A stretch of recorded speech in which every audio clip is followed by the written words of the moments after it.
Right, again, another update. Okay, now I've just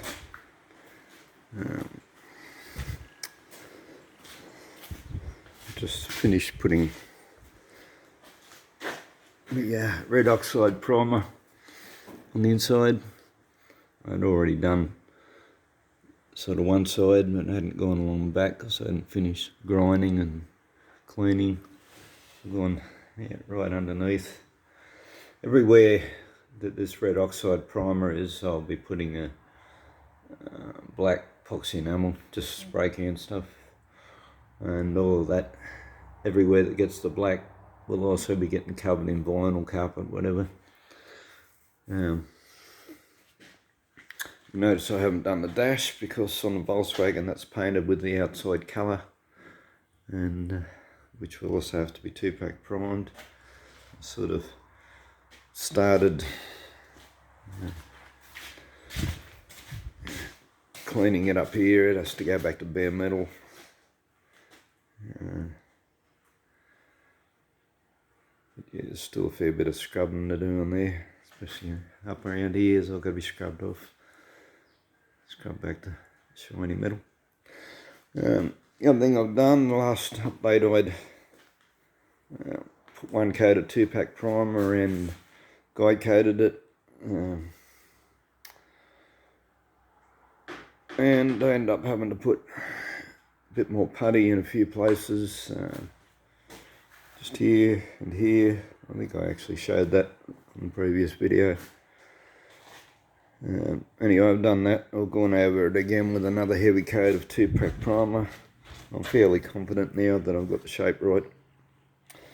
And it's now going around just fine checking for little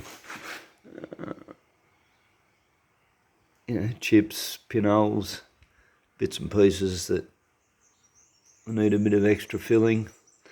You notice I've gone around them first with the texter, looking at it closely and marking every area. If you just go along it like with your putty already mixed, trying to find bits, what'll happen is that your putty will dry and you'll miss bits and pieces, and that's always the way I do it. I go around and check everything first, mark where I've got to put more putty, etc. It's probably a good idea to wash or rub this texture off. It's not too much of an issue with the 2-pack primer. 2-pack primer will cover that. But if you're using an acrylic primer and you leave these texture marks on it, they'll bleed through the primer and they'll bleed through the top coat. If you're doing the whole thing in acrylic, I'm doing the top coat in acrylic, but yeah, I said I'll rub them out a bit anyway, but yeah, the 2-pack will cover it. They won't bleed through the 2-pack primer. Yeah, so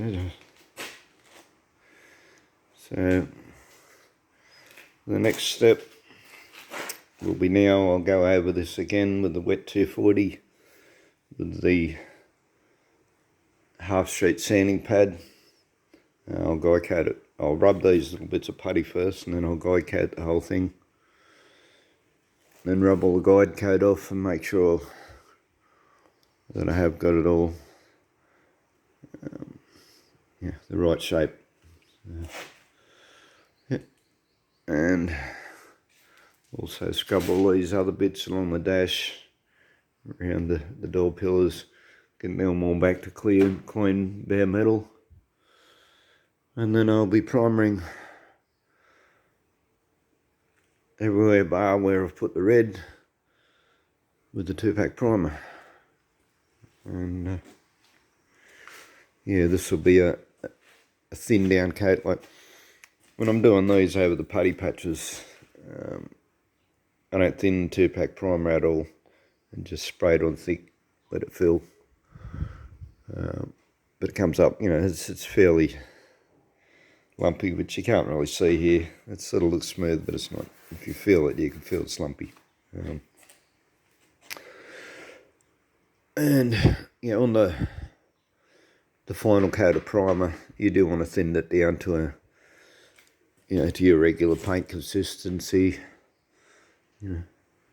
Put it on fairly even light coats, so you don't get any runs or anything that's going to be difficult to rub back with a 400 or a 600 wet. Given this is a solid white acrylic, I'll just be doing it with a 400. If I was doing a metallic base over clear coat, well, then I'd be using a 600 on it. Anyway, so that's where we're up to again. Still shaping my bonnet, which has got a lot more bog than I would have liked. However, it's not thick.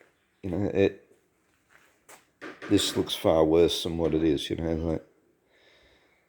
can actually see the metal showing through here. It's only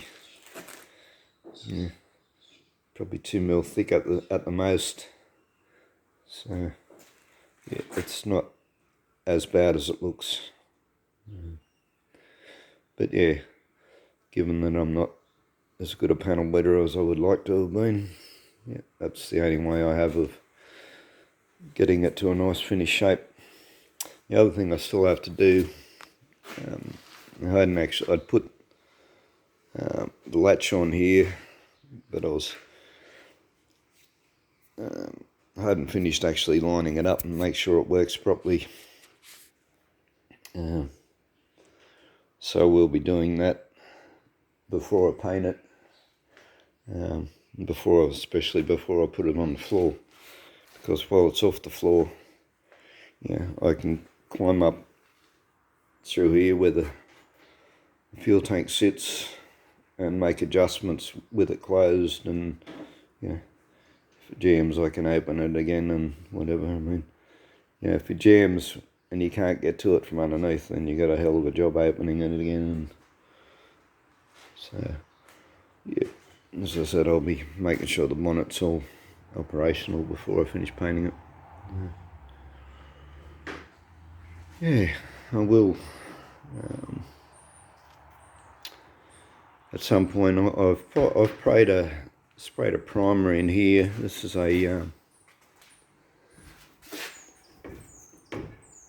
this product here, Penetrol.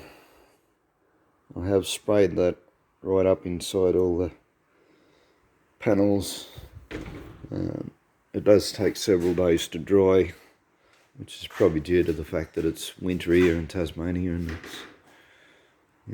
we're only a good day's only 13 degrees. So, and even though I've had the fire going, it's just seems to have taken forever to dry. But I mean, it's dry now, but it's been on there 2 weeks. So but the point I was about to make is that before I do the final top coat, I will again be spraying fish oil right up inside all the pillars and into all the enclosed panels.